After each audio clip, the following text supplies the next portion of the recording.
할렐루야. 주님의 은혜와 평강이 성도님들 가정과 일터마다 함께 하시기를 축복합니다. 옆 사람과 인사 나누겠습니다. 마라나타, 마라나타. 우리 주님 다시 오심을 굳게 믿고 믿음의 삶을 살기를 축복합니다. 오늘 주신 말씀 의지해서 사울을 왕으로 세우신 이유, 하나님께서 왜 사울을 왕으로 세우셨는지 저들이 말씀의 은혜 받기를 원합니다. 여러분, 한 나라가 부강한 나라가 되려면 지도자가 훌륭해야 될까요? 백성들이 잘 따라줘야 될까요? 네. 지도자는 백성들이 잘 따라줘야 된다고 할 거고, 또 백성들은 지도자가 훌륭해야 한다고 할 것입니다. 하지만 말씀하신 대로 둘 다 중요하죠. 지도자는 바른 비전을 세우고 또 모든 일에 모범을 보이면서 백성들을 잘 이끌어 줘야 됩니다. 또 백성들은 지도자를 믿고 지도자를 잘 따라줘야 하는 것이죠. 이렇게 잘 이끌어주고 잘 따르는 나라, 또 잘 이끌어주고 잘 따르는 교회, 그런 교회가 부강해지고 부흥해지는 것을 믿습니다. 우리 교회가 잘 이끌어주고 잘 따라주는 교회가 되기를 축복합니다. 아멘. 오늘 말씀은 하나님께서 이스라엘의 첫 번째 왕을 세우시는 말씀입니다. 하나님은 어떤 사람을 지도자로 세우셨을까요? 하나님께서 지도자를 택하실 때 아무나 세우시지는 않겠죠. 우리가 보통 사울을 생각하면 하나님께 버림받은 왕이다, 이런 이미지가 굉장히 강한데 좀 부정적이지만, 하지만 하나님께서 사울을 이스라엘의 첫 번째 왕으로 세우셨다면 분명히 세우실 만한 이유가 있지 않겠습니까? 하나님은 쓰다가 버리려고 사람을 택하시지 않기 때문입니다. 그러므로 오늘 우리는 사울의 어떤 점을 하나님께서 귀하게 보시고 이스라엘의 첫 번째 왕으로 세우셨는가 하는 것을 잘 배워야 되겠습니다. 사람은 외모를 보지만 하나님은 중심을 보시기 때문이죠. 하나님께서 이유 없이 사울을 택하셨을 리가 없습니다. 오늘 말씀 통해서 하나님께서 어떤 사람을 택하시고 어떤 사람을 사용하시는가를 잘 배워서 우리도 하나님 앞에 쓰임 받을 만한 사람으로 준비되어져 갈 수 있기를 간절히 기도합니다. 먼저 9장 1절 2절을 보면 사울의 외적인 모습이 소개되어지고 있습니다. 1절 2절 같이 있습니다.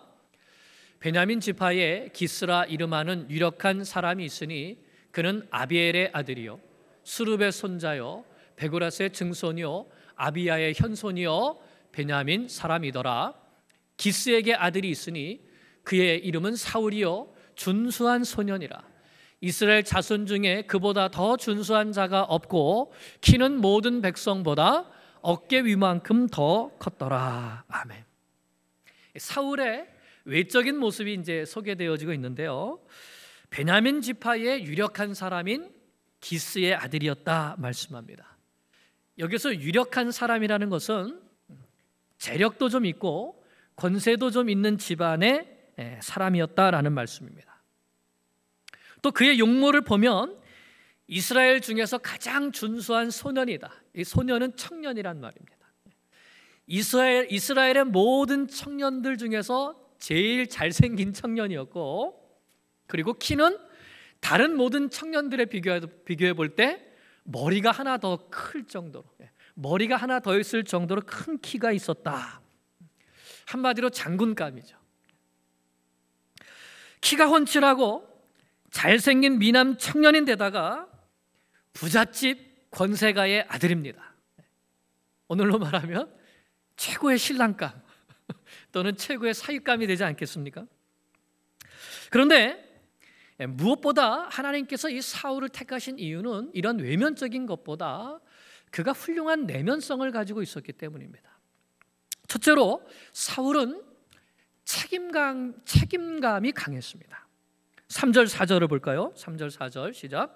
사울의 아버지 기스가 암나기들을 잃고 그의 아들 사울에게 이르되 너는 일어나 한 사환을 데리고 가서 암나기들을 찾으라 하매 그가 에브라임 산지와 살리사 땅으로 두루 다녀 보았으나 찾지 못하고 살림 땅으로 두루 다녀 보았으나 그곳에는 없었고 베냐민 사람의 땅으로 두루 다녀 보았으나 찾지 못하니라. 아멘.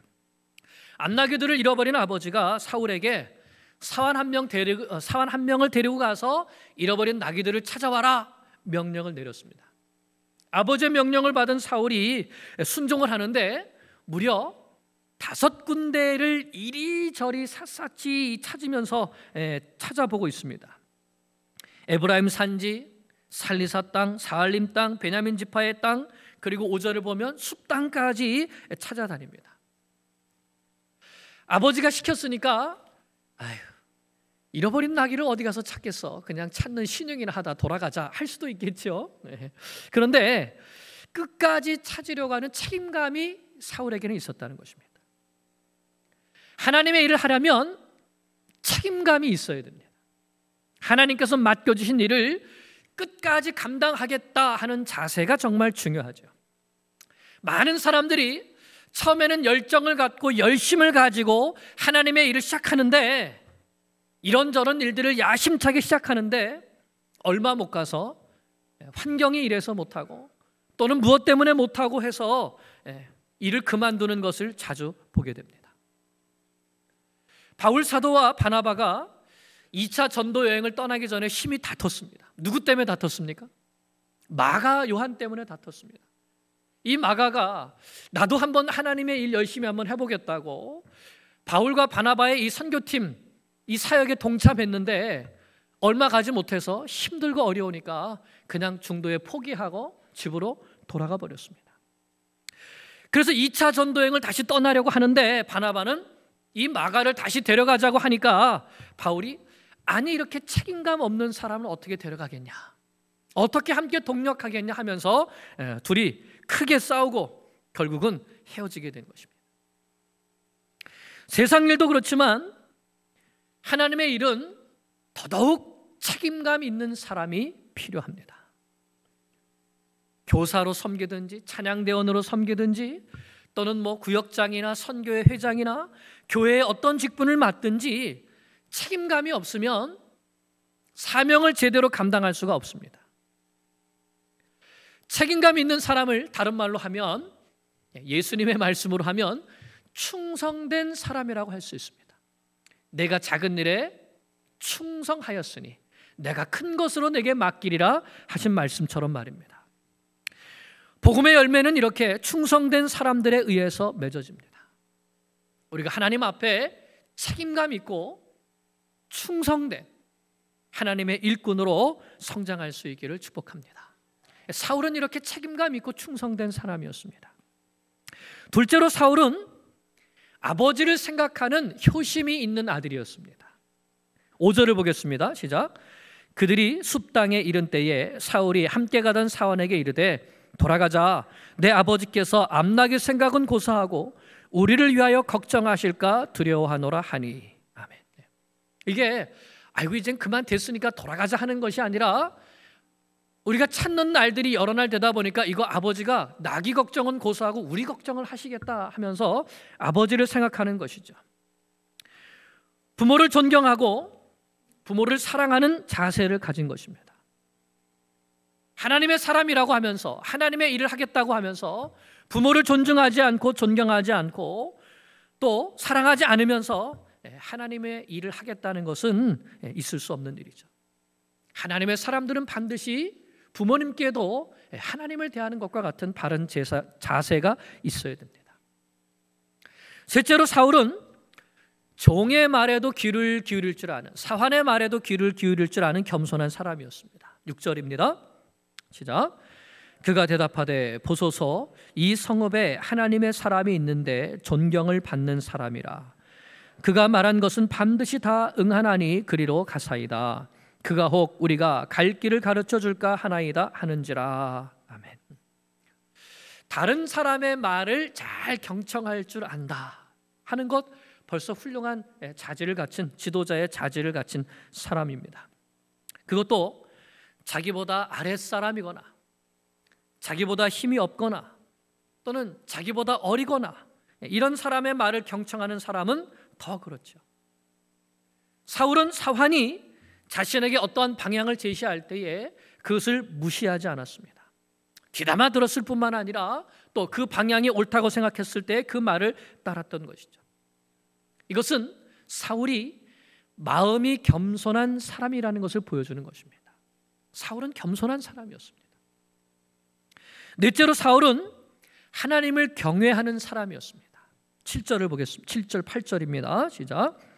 사울이 그의 사환에게 이르되 우리가 가면 그 사람에게 무엇을 드리겠느냐? 우리 주머니에 먹을 것이 다하였으니 하나님의 사람에게 드릴 예물이 없도다.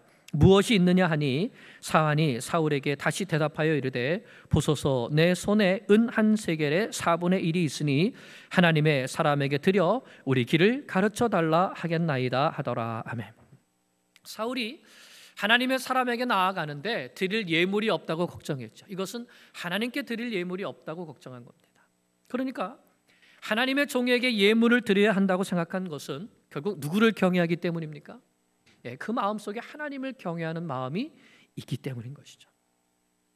이렇게 보면 사울은 참 훌륭한 인간적인 자질을 가졌습니다. 책임감이 있는 사람이었고 부모를 공경하는 사람이었고 또 겸손한 사람이었고 하나님을 경외하는 사람이었습니다. 하나님은 이런 사울을 보시고 이스라엘의 첫 번째 왕으로 삼으려고 하신 것입니다. 우리가 하나님 앞에서 지도자로 쓰임받기를 원한다면 하나님께서는 이와 같은 면들을 눈여겨보신다는 사실을 기억해야 합니다. 사실 책임감 없는 사람은 어디에도 쓰임새가 없습니다. 시작은 곧잘 하는데 마무리는 전혀 못하는 사람을 여러분 같으면 쓰시겠습니까? 말씀은 잘 가르치고 기도도 잘 하는데 게으른 사람을 여러분 같으면 쓰시겠습니까? 말은 잘해도 열매가 맺히지 않기 때문에 사용하지 않는 것이죠. 하나님도 마찬가지입니다. 그래서 우리는 이런 기본적인 부분도 훈련해야 됩니다. 책임감이 있는 사람이 될 수 있도록 책임감을 기르고 성실함과 부지런함을 기르고 부모를 공경하는 자세를 배우고 하나님을 경외하는 것을 배워야 하는 것이죠. 그래야 하나님 앞에 쓰임받을 수 있는 것입니다. 만약에 이런 기본적인 내면이 준비되지 않는다면 그런 상태에서 하나님의 일을 하게 되면 나도 힘이 들고요. 또 나와 함께 일하는 사람들도 힘들게 만들게 됩니다. 그래서 이런 훈련은 어렸을 때부터 해야 됩니다. 순종의 훈련, 겸손의 훈련, 부모를 공경하는 훈련, 하나님을 섬기는 훈련, 이런 훈련들을 해야 되는 것이죠. 많은 아이들이 어려서부터 컴퓨터 게임을 참 좋아합니다. 컴퓨터 게임을 하는데 몇 시간씩 보내면서 숙제도 미루고 또 공부도 미루고 한다면 안 되는 것이죠. 스스로 절제할 수 있도록 가르치고 또 좋은 것과 옳지 못한 것을 분별할 수 있도록 가르쳐야 됩니다. 아이가 원한다고 또 어린아이가 그거 안 보면 막 울고불고 투정 부린다고 그냥 내버려 두면 오히려 못 쓸 아이로 자라게 하는 것이죠. 특히 청년의 때에 늦게 자고 늦게 일어나는 것, 핸드폰 많이 보고 TV 보고 게임 오랫동안 하는 것, 그렇게 하면서 하나님 저를 써주세요 하는 사람은 참 나쁜 사람입니다.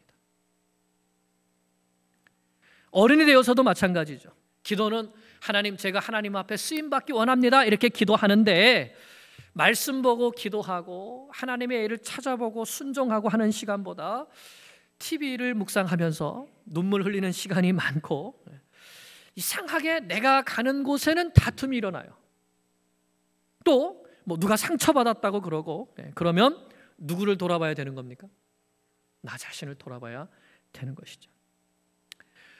꿈이 멋있고 좋다고 해서 현재 게으르고 책임감 없는 모습이 정당화될 수 없습니다. 하나님 앞에서 꿈과 비전을 갖고 있으면 그의 삶 또한 하나님 앞에서 그 꿈과 비전에 걸맞게 책임감 있고 부지런하고 부모를 경외하며 하나님을 공경하는 마음으로 충성되게 섬길 줄 아는 훈련을 해 나가야 되는 것이죠. 우리가 흔히 저 사람은 신앙은 좋은데 인간성은 별로야 라는 사람은 사실은 신앙도 안 좋은 겁니다. 신앙이 좋은 사람이, 하나님을 경외하는 사람이 인간성이 별로일 수가 없습니다. 신앙과 인격은 분리되지 않습니다. 하나님은 신앙과 인격이 준비된 사울을 택하신 것입니다. 그러므로 우리도 하나님 앞에서 우리의 신앙과 인격이 다듬어지고 준비되어 가야 되는 것이죠. 이제 하나님께서 사무엘을 통해서 사울을 왕으로 세우시는 과정을 한번 보겠습니다. 이렇게 사울이 사환의 말을 듣고 사무엘을 찾아가게 됩니다. 이 일도 하나님의 주권 가운데 일어나는 일이라는 것을 우리는 말씀을 통해서 볼 수 있습니다. 하나님께서 왕을 달라는 이스라엘의 요구가 잘못된 것이지만 하나님은 그들의 요청을 들으시고 왕을 주시겠다고 약속해 주셨습니다. 그래서 이스라엘의 첫 번째 왕을 세우시는 일을 사무엘을 통해서 차근차근 진행해 나가고 계십니다. 먼저 하나님은 사무엘에게 사울이 왕으로 세워질 것을 가르쳐 주셨습니다. 우리가 읽었던 17절 말씀을 보면 사무엘이 사울을 볼 때 여호와께서 그에게 이르시되 보라 이는 내가 내게 말한 사람이니 이가 내 백성을 다스리리라 하시니라. 사무엘에게 미리 알려주십니다. 그러자 사무엘은 사울에게 그가 이스라엘의 지도자가 될 것을 암시하죠. 20절입니다. 온 이스라엘에 사모하는 자가 누구냐? 너와 내 아버지의 온 집이 아니냐라고 말하죠. 그런데 여러분, 여기에서 우리가 사울의 반응을 잘 살펴봐야 됩니다. 사무엘이 사울에게 온 이스라엘이 사모하는 자가 누구냐? 지금 이스라엘은 왕을 사모하고 있죠. 근데 너와 내 온 집이 아니냐? 내 아버지의 집이 아니냐? 이렇게 말합니다. 그런데 이 다음에 사울의 반응을 보면 사울이 처음에는 교만한 사람이 아니었다는 것을 우리가 분명히 알 수 있습니다. 21절에 사울이 대답하여 이르되 나는 이스라엘 지파의 가장 작은 지파 베냐민 사람이 아니니까. 베냐민 지파 가장 작은 지파가 아닙니까? 또 나의 가족은 베냐민 지파 모든 가족 중에서도 가장 미약하지 않습니까? 어찌하여서 나에게 이같이 말씀하십니까? 이렇게 미약한 내가 어떻게 이스라엘에 사모하는 자 왕이 될 수 있겠습니까? 하는 것입니다. 앞에서 살펴봤지만 사울은 좋은 집안에 뛰어난 외모에 훌륭한 인격, 훌륭한 사람 됨됨이까지 가지고 있었습니다. 그러면 사무엘이 이렇게 말할 때에 그렇죠? 역시 저밖에 없겠죠? 라고 할 만도 한데 나는 이스라엘 가장 작은 지파 중에서도 가장 작은 집안의 가장 작은 자입니다. 이렇게 겸손하게 자신을 낮추는 것을 볼 수 있습니다. 정말 사울은 훌륭한 지도자감이었습니다. 하나님은 겸손한 사람을 쓰십니다. 하나님은 교만한 자는 대적하시지만 겸손한 자들에게는 은혜를 베풀어 주신다고 말씀하셨습니다. 사무엘도 겸손한 사울을 귀하게 보고 높여주죠. 22절부터 말씀을 보면 사울을 상석에 앉히고 음식을 대접합니다. 넓적다리를 사울에게 주는데 이것을 너를 위해 준비해 두었던 것이다 말하지요. 넓적다리는 그 당시 제사장의 몫이었습니다. 또 25절에서 사무엘은 사울과 지붕 위에서 담화를 나눕니다. 아마 많은 영적인 대화를 나눴을 것입니다. 하나님께서 너를 이스라엘의 지도자로 택하셨다. 앞으로 왕이 되어도 지금처럼만 살아라. 하나님을 경외하며 교만하지 말고 끝까지 겸손해라. 그러면 하나님께서 너와 함께 하실 것이다. 이런 말씀을 나누면서 아버지가 아들에게 훈계하는 것처럼 아마 큰 사랑으로 밤새도록 대화를 나눴을 것입니다. 그래서 실제로 사울은 사무엘을 참 많이 의지하고 따랐습니다. 그리고 그 다음날 아침에 사무엘이 사울의 머리에 기름을 붓습니다. 10장 1절입니다. 10장 1절 시작. 이에 사무엘이 기름병을 가져다가 사울의 머리에 붓고 입맞추며 이르되 여호와께서 내게 기름을 부으사 그의 기업의 지도자로 삼지 아니하셨느냐. 아멘. 하나님께서 사울을 왕으로 택하여 세우셨다는 것을 기름 부음을 통해서 보여준 것입니다. 사무엘이 택한 것이 아니라 하나님께서 택하셨다는 것을 보여준 것이죠. 이것이 이방의 왕들과 차이점입니다. 이방의 왕들은 사람이 택해서 사람이 세우지만 이스라엘은, 하나님의 나라는, 하나님의 나라의 지도자는 하나님께서 직접 택하셔서 직접 세우신다는 것을 보여주시는 것입니다. 그래서 이스라엘의 왕은 자기 뜻, 자기 계획, 자기 목적을 따라서 나라를 다스리면 안 됐고, 하나님의 뜻과 하나님의 계획과 하나님의 말씀에 따라서 이스라엘을 다스려야 됐습니다. 그리고 그렇게 하기 위해서는 늘 하나님의 말씀을 가까이 두고 왕 자신이 먼저 하나님 앞에 순종하는 본을 보이면서 백성들을 다스려야 했던 것이죠.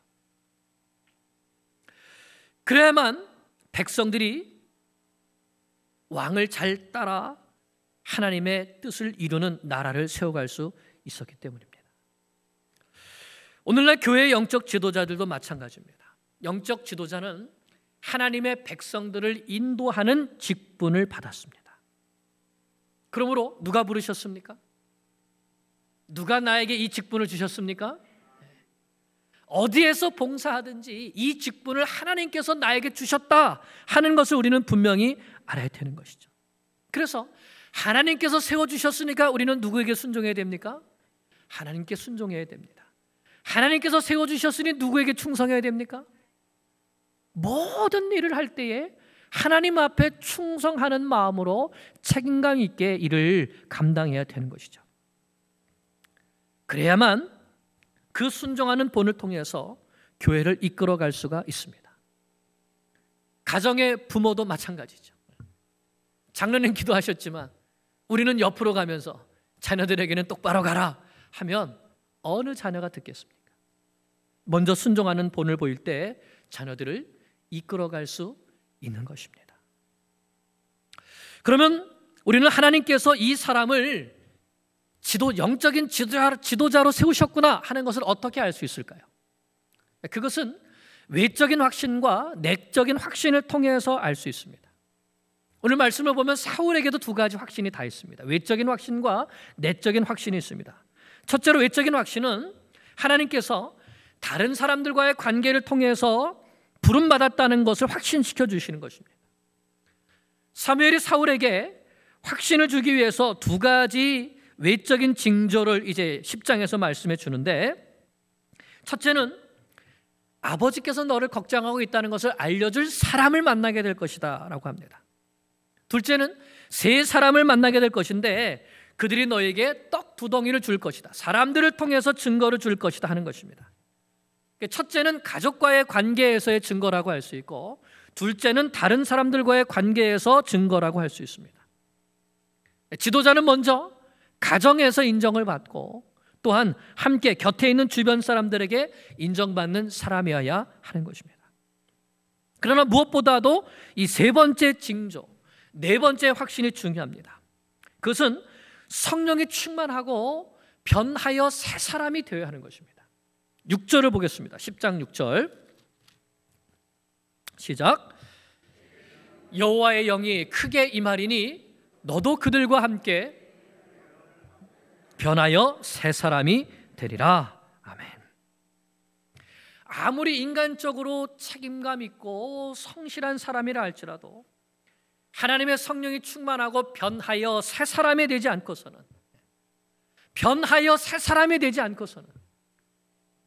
예수 그리스도를 영접하고 구원의 확신을 가지고 하나님의 자녀로서 하나님을 섬긴다는 이러한 성령 충만한 새 사람 된 사람이 아니고서는 하나님의 일을 섬길 수가 없습니다.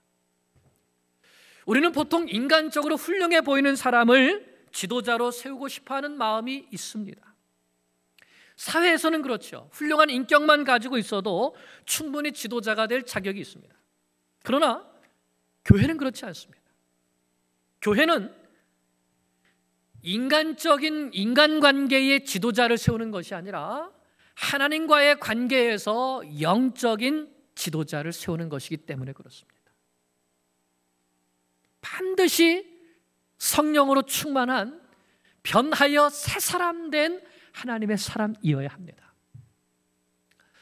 한국에서 이제 신학교 공부할 때 김상복 목사님께 배웠는데 수업 시간에 이런 예를 하나 들어주셨어요. 김상복 목사님이 이제 목회에 부임한 지 얼마 안 됐는데 교회에 장로님을 세우게 되었습니다. 공동회의를 열어서 안수 집사님 한 분이 장로로 피택이 되셨습니다. 그런데 어느 날 그 피택 되신 안수 집사님이 혼자서 조용히 목사님을 찾아왔습니다. 그래서 하는 말이, 목사님, 저는 장로가 될 수 없습니다. 말씀하시라는 거예요. 그래서 무슨 이유인가 하고 물어보니까 사실은 제가 예수를 믿지 않습니다. 이렇게 대답하더라는 겁니다. 장로 피택이 됐는데 사실은 제가 예수를 믿지 않습니다. 그래서 아니 어떻게 안수 집사님까지 되셨습니까? 예수를 믿지 않는데. 목사님, 제가 미국에 이민 와서 이리저리 살다 보니까 교회에 나가야 한국 사람들을 좀 만날 수 있고 또 교제도 친교도 좀 할 수 있을 것 같아서 그래 교회에 나갔습니다. 근데 교회 갔는데 사람들이 자꾸 이런저런 일로 싸우길래 그렇게 싸우지 말라고 제가 몇 번 타이르고 좀 다독였습니다. 그랬더니 안수 집사로 세워줬습니다. 그리고 이제 장로까지 피택이 됐는데 제가 예수 믿지 않는데 어떻게 장로가 될 수 있겠습니까? 그래서 목사님이 그 피택 장로님을 붙들고 예수님 전하는 것부터 다시 교육하셨답니다. 그래서 그 안에 믿음이 확실하고 성령 충만하여 새 사람이 되었을 때 장로로 기름 부었습니다. 어떤 직분이든지 마찬가지죠.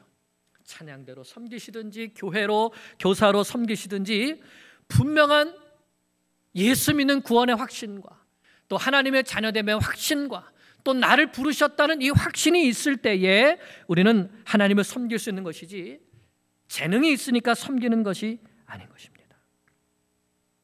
어느 자리에 부르셨든지 나를 부르신 분은 하나님이심을 굳게 믿을 때에 우리는 그 자리에서 충성된 일꾼으로 하나님께 영광을 올려드릴 수가 있습니다. 그래야지만 내 사정에 따라서 섬기지 않습니다. 많은 사람들이 하나님의 일을 한다고 하면서 내 사정에 따라서 섬깁니다. 할 수 있으면 하고 하기 싫으면 안 하고 건강하면 하고 조금 아프면 핑계대고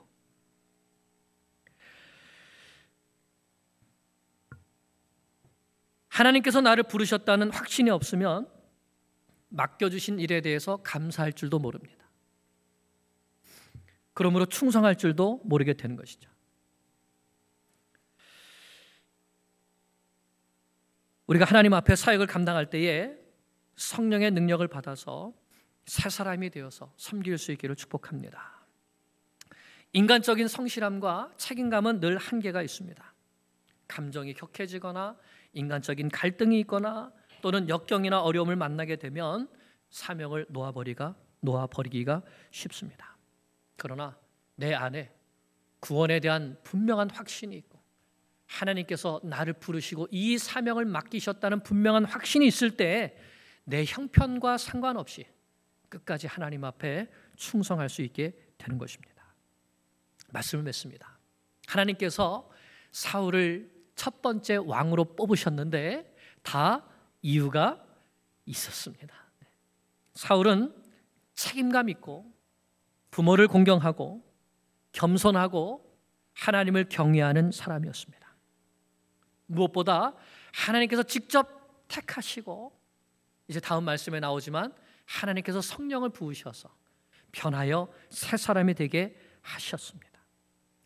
하나님의 지도자는 책임감 있고 성실하고 가정을 잘 다스리고 겸손해야 됩니다. 무엇보다 구원의 은혜를 깊이 깨닫고 성령의 능력으로 변화된 새 사람이어야 합니다. 우리 교회에 곳곳에 세워진 하나님의 지도자들이 바로 이와 같은 지도자들이 될 수 있기를 축복합니다.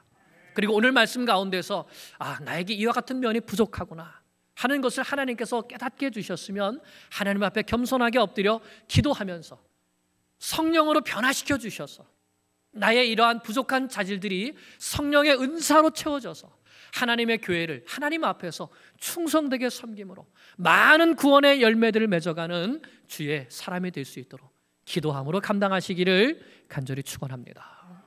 기도드리겠습니다.